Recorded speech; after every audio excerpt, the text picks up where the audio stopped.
So we've got some new details on the attorney who was arrested this morning on his way to represent one of the defendants in the YSL RICO trial.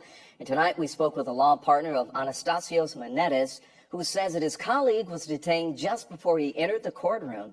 Along with the disruption of court proceedings and obstruction, Manettas is also charged with possessing drugs that were not in their original container. Now, an earlier charge of simple battery on a law enforcement officer has been dismissed. Attorney Ben Tevis says that's what happened to his colleague is an illegal arrest. I think mistakes were made on the part of the sheriff's office. Cooler heads should have prevailed and said, well, what is this? Let's look into it. Do you have prescriptions for these? Let's talk about it, or maybe get a higher up or a judge or somebody involved. Instead, they arrested him, hauled him away, brought all these other charges, and we don't even know what it is they're claiming that he possessed. And within the last few hours, Tevis tells 11 Alive that Manettas has been released from the Fulton County jail. Now, the latest on a developing story. A defense attorney in the YSL gang trial is now in the same jail as his clients. We have this picture from a witness as police took the lawyer away in handcuffs. Channel 2's Michael Seiden has been on this story since it broke this morning. And Michael, this all started with some prescription medications. It was a stunning scene. A defense attorney in the Young Slime Life gang trial seen here in handcuffs, now under arrest and accused of trying to bring prescription pills into the courtroom.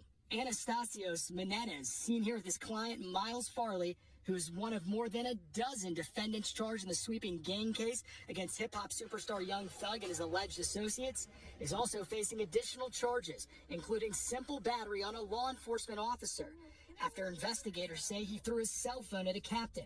But witnesses say what happened was an accident. I asked him to his phone. He was going to give me the phone because I asked him for it. He tries to toss it at me, but the officer that has him on handcuffs janks him. So as he tosses the phone, instead of it going my way, he goes to the officer that's standing to my right, and he taps her on the shoulder. It was an accident. Chada Jimenez, a former prosecutor turned criminal defense attorney, says he was stunned to see the increased security measures outside the courtroom. Whatever they claim they found, they could have just walked him to the back. There's no reason to cuff him. He's an attorney. He's not a flight risk. He wasn't fighting them.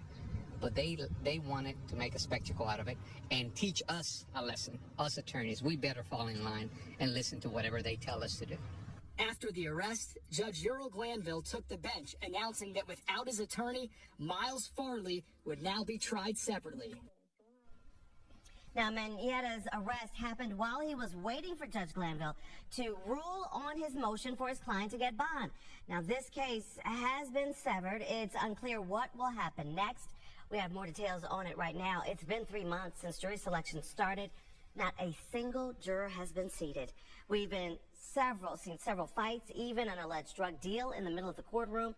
There's also this leaked video of a witness speaking to investigators. The Fulton County District Attorney says the leak may have put that witness's life in danger. It isn't just suspects. A judge forced one potential juror to write a 30-page essay when she didn't show up for jury duty, and some lawyers just asked to be taken off the case last week, saying they aren't being paid enough for such a long trial.